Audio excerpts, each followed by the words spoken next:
తిమ్మిని బమ్మి చేయడంలో బీఆర్ఎస్ పార్టీకి ఉన్న స్కిల్స్ గురించి నేను ప్రత్యేకంగా ఇవాళ చెప్పాల్సిన పని లేదు. ప్రతిరోజు ప్రతి సందర్భంలో ఏ అవకాశం వచ్చినా బీఆర్ఎస్ పార్టీ చేసే పనే అది, తిమ్మిని బమ్మి చేయడం. అంటే ఉన్నదాన్ని లేనట్టుగా చూపెట్టడం.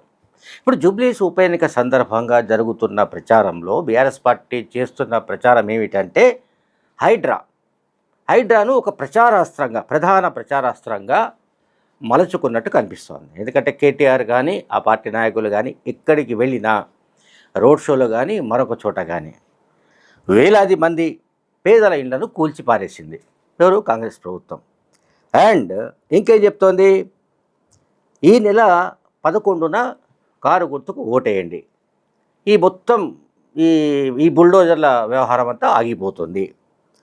అండ్ అంటే బుల్డోజర్లు పేదల ఇళ్లపైకి రాకుండా ఉండాలి అంటే మీరు కారు గుర్తుకు ఓటేయండి. ఇది కేటీఆర్ ప్రచారం, రోడ్ షోల సందర్భంగా చేస్తున్న ప్రచారం.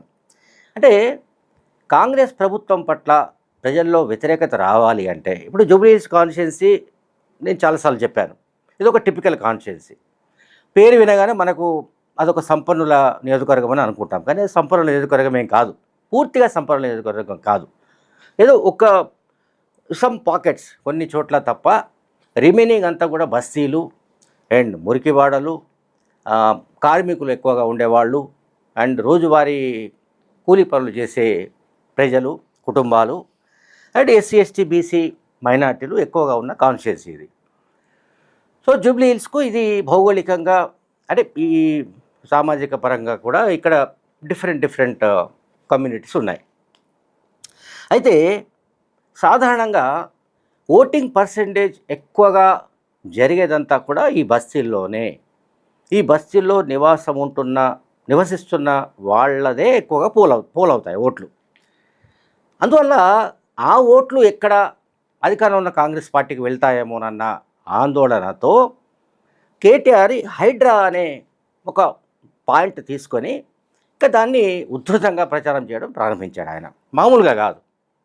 అంటే ఆ వినేవాళ్లకు, అంటే జూబ్లీహిల్స్లో ఆయన రోడ్ షో సందర్భంగా కానీ మరొక చోట ప్రచార కార్యక్రమాల్లో భాగంగా కేటీఆర్ మాట్లాడుతున్నప్పుడు విన్న వాళ్ళకు నిజంగానే అంటే బుల్డోజర్ వచ్చి మన గుండెల మీదకి వస్తాయేమో, మన ఇళ్ళ మీదకి వచ్చేస్తాయేమో, అంటే కారు గుర్తుకు ఓటేయకపోతే ఇక ఎక్కడో చోట అంటే జూబ్లీహిల్స్లో నాకు తెలిసి ఇప్పటి వరకు బుల్డోజర్లు వచ్చిన దాఖలా కానీ లేకపోతే కూల్చివేసిన దాఖలా కానీ లేదు.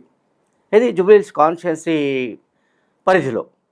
వేరే చోట్ల ఇళ్ళు కూర్చిన మాట నిజమే, అండ్ చెరువులు కబ్జాలో ఉన్న ప్రాంతాల్లో కూల్చివేతలు చేసిన మాట నిజమే, అవన్నీ నిజాలే. కానీ పేద ప్రజలు ఉన్న చోట ఐడెంటిఫై చేసి కరెక్ట్గా పేద ప్రజలు ఎక్కడ ఉన్నారా బాబు అని చెప్పి ఐడెంటిఫై చేసి అక్కడికి పోయి బుల్డోజర్లు పెట్టి మొత్తం కూల్చి పారేస్తున్నట్లు, అంటే పేద ప్రజల పట్ల రేవంత్ రెడ్డి ఒక రాక్షసుడు అనే ప్రచారం చేయడానికి కేటీఆర్ గట్టిగా ప్రయత్నిస్తున్నాడు, బీఆర్ఎస్ నాయకులు గట్టిగా ప్రయత్నిస్తున్నారు. అయితే సామాన్య ప్రజలు అంత తెలివి తక్కువ వాళ్ళు కాదు. జూబ్లీహిల్స్ కాన్స్టిట్యుయెన్సీలో ఒక ఓటరు ఏం మాట్లాడుతున్నాడు చూడండి. ఇదే హైడ్రా గురించి అతను మాట్లాడుతున్నది వింటే మనం ఆశ్చర్యపోతాం. మనకంటే అతనికి ఎక్కువ తెలితే ఎట్లా ఉన్నాయి చూద్దాం. ఈ వీడియోలో అతను మాట్లాడుతున్నాడు. అంటే ఏ రకంగా వచ్చేసి ఇల్లు పలగొడుతున్నాయంటే ఇది ఏమన్నా ఊర్లామా లేకుంటే మేము అవలగాళ్ళమా ఏమనుకుంటున్నాను? హైడ్రా ఇంటికి వస్తుంది. ఇది పీజీఆర్ గడ్డ, పీజీఆర్ నిర్మించిన బస్తీది 1970లో నిర్మించిన బస్తీ. అప్పటి నుంచి ఇక్కడ మస్జిద్ ఉంది, గురుద్వారా ఉంది, చర్చ్ ఉంది, గుడి ఉంది, అన్ని ఉన్నాయి. ఏ లొకాలిటీలో లేవు. నువ్వు రైమత్ నగర్ లో చూసుకో, గురుద్వారా కనిపిస్తుంది. ఇక్కడ ఎట్లా కూల కొడతాడు హైడ్రా? ఏమన్నా ఇక్కడ మాకు గవర్నమెంట్ ల్యాండ్లు కబ్జా చేసినామా, లేకుంటే చెరువులు కబ్జా చేసినామా, లేకుంటే ఏమైనా ఫామ్ హౌస్లు కట్టుకున్నామా? ఇక్కడ ఉండేది మొత్తం కార్మిక నగర్, శ్రీరామ్ నగర్ మొత్తం ఉండేది కార్మిక నగర్. పేరు అంటే కార్మిక అంటే లేబర్ బస్, కార్మికులు వాళ్ళు ఉండేటోళ్ళు. ఇక్కడ వడ్డరోళ్ళు గుడ్డోళ్ళ బస్సు ఇచ్చింది మొత్తం పీజా. ఎట్లా హైడ్రా అంటే అవలగాళ్ళమా? ఏంది ఏమనుకుంటున్నావు? లే మా కాంగ్రెస్ కోటేసే ప్రాబ్లం లేదు. కేటీఆర్ మంచి ఇన్ఫ్లుయెన్సర్, కేటీఆర్ మంచి ఎంటర్ప్రెన్యూర్, మంచిగా మీటింగ్లు కండక్ట్ చేసి మంచి బ్రెయిన్ వాష్ చేస్తాడు. అంతేగాని ఈ 12 years లో ఎప్పుడైనా కేటీఆర్ గానీ, హరీష్ రావు గానీ, మల్లారెడ్డి గానీ ఎప్పుడైనా వచ్చినారా? ఎందుకు వచ్చినారు? అదే ఎలక్షన్స్ ముందు వచ్చినారా? ఎప్పుడైనా డెవలప్మెంట్ కి రాలే. మళ్ళీ అయితే మా రేవంత్ నగర్, యూసుఫ్ కూడా, ఈ శ్రీరామ్ నగర్, ఖైరతాబాద్ ఉన్న వాళ్ళు అంతా పిచ్చోళ్ళ మైనార్టీలు. ఇక్కడ గొడవలు కావు, హిందూ ముస్లిం కమ్యూనిటీ మిక్స్ ఉంటది. ఇప్పుడు బీసీ పిల్లోడికి ఇచ్చాడు, బీసీ పిల్లోడికి ఇచ్చా, మేము మైనార్టీస్ మేము సపోర్ట్ చేస్తున్నాం. అర్థమవుతుందా? మళ్ళీ అక్కడ ఏం చేస్తుండు ఆయన? బీసీ పిల్లోనికి తీరుతుండు. వాళ్ళు రౌడీ షీటర్ అని నీకు చెప్తే సెక్షన్ 5001 300 పక్కన నీ మీద ఛార్జ్ పెట్టొచ్చు. ఎట్లా చెప్పొచ్చు? Without knowing anything about him you are putting a false allegation on him. How can he being a minister, being a ఏమంటారు GHMC minister, MLA, president MLA, మంచి ఐటీ మినిస్టర్ ఉండి హౌ కెన్ హీ? చూడండి, ఇతను ఒక సామాన్య voter. అతను ఎంత చక్కగా మాట్లాడుతున్నాడంటే హైడ్రా గురించి మాట్లాడుతున్నాడు. అంటే హైడ్రా అంటే మీరు కనుక కారుకు ఓటు వేయకపోతే మీ ఇళ్లపైకి బుల్డోజర్లు వస్తాయి, మీ ఇళ్లను కూల్చి పారేస్తాడని జరుగుతున్న ప్రచారానికి కౌంటర్గా ఒక సాధారణ ఓటరు ఒక ఛానల్లో చెప్తున్నాడు. ఏం చెప్తున్నాడు? హైడ్రా ఎందుకు వస్తుంది మా దగ్గరికి అంటున్నాడు. కరెక్ట్, అది 100% నిజం ఇది. పైగా కేటీఆర్ బ్రెయిన్ వాష్ చేయగలడు, బ్రెయిన్ వాష్ చేయడంలో సిద్ధాస్తుడు. రెండోది కేటీఆర్కు ఆ టెక్నిక్ ఉంది అని కూడా అతను చెప్తున్నాడు. అంటే మనుషుల్ని బ్రెయిన్ వాష్ చేయడం, ఈ రకమైన క్యాంపెయిన్ చేయడం. అంటే హైడ్రా వస్తుంది, మీ ఇళ్లను కూల్చేస్తుంది అని. ఎట్లా కూల్చేస్తుంది, ఎందుకు కూల్చేస్తుంది? ఇప్పుడు అతను ఏం చెప్తున్నాడు, ఓటర్ చెప్తున్నా, మీరంతా విన్నారు, ఈ వీడియో చూస్తున్న వాళ్ళు మీరు విన్నారు. అందులో అతను ఏం చెప్తున్నాడంటే, మేము చెరువులు కబ్జా చేయలేదు, మేము ఇంకేదైనా ప్రభుత్వ భూములు కబ్జా చేయలేదు, మేము బస్సులో నివసిస్తున్నాము, మేము రకరకాల పనులు చేసుకొని మా పనులు మేము ఏదో పని చేసుకుంటున్నాము, మా దగ్గరికి మా ఇళ్ళ మీదకి బుల్డోజర్లు ఎందుకు వస్తాయి? ఇది చాలా కీలకమైన జవాబు, సమాధానం. ఎవరికి? బీఆర్ఎస్ పార్టీకి. అంటే బీఆర్ఎస్ పార్టీ పరంగా ఒక ఎజెండా తీసుకొని, అంటే హైడ్రా అనే దాన్ని తీసుకొని ఏదైతే క్యాంపెయిన్ నిర్వహిస్తున్నారో, అంటే ఎగెనిస్ట్ క్యాంపెయిన్, అంటే హైడ్రా వల్ల మీ కొంపలు కూలిపోతాయి, మీ ఇళ్లపైకి బుల్డోజర్లు వస్తాయి అని జరుపుతున్న ప్రచారానికి ఈ సామాన్య ఓటర్ చెప్తున్న జవాబు చాలు, సరిపోతుంది. ఎందుకంటే నిజానికి అసలు హైదరాబాద్ సిటీలో చెరువులు, నాలాలు, లేకపోతే ఇతర వాటర్ బాడీసు, అంటే జలవనరులు, వీటన్నిటినీ కబ్జా చేసి చెరపట్టి అపార్ట్మెంట్లు, లేకపోతే విల్లాలు, లేకపోతే పెద్ద పెద్ద ఆకాశ హరిమ్యాలు, బంగ్లాలు ఎప్పుడు నిర్మించారు?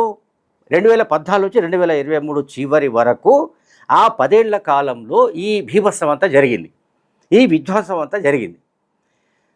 కేసీఆర్ 2023లో అనుకుంటా ఆయన ఒక సందర్భంలో మాట్లాడుతూ, మీడియా సమావేశంలో మాట్లాడుతూ, కేసీఆర్ స్వయంగా అంటే ముఖ్యమంత్రిగా చెప్పిన మాట ఏంటంటే, మేము ఈ సిటీలో అంటే గ్రేటర్ హైదరాబాద్ మున్సిపల్ కార్పొరేషన్ పరిధిలో ఆల్మోస్ట్ దాదాపు 22,000 కట్టడాలను అక్రమ కట్టడాలుగా గుర్తించాము.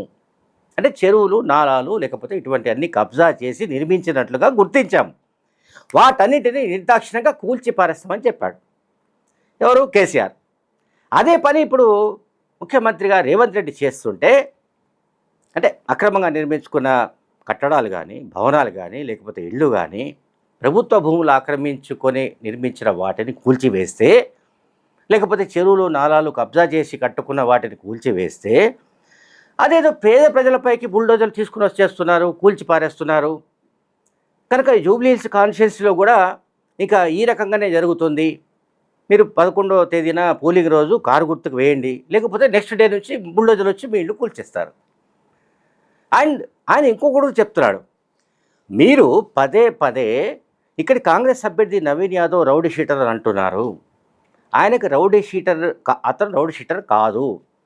రౌడీ షీటర్ కాని వ్యక్తిని రౌడీ షీటర్ అంటూ ప్రచారం చేస్తున్న మీ పైన కేసు నమోదు చేయొచ్చు అని కూడా అతను చెప్తున్నాడు. అతనికి అంత నాలెడ్జ్ చూడండి.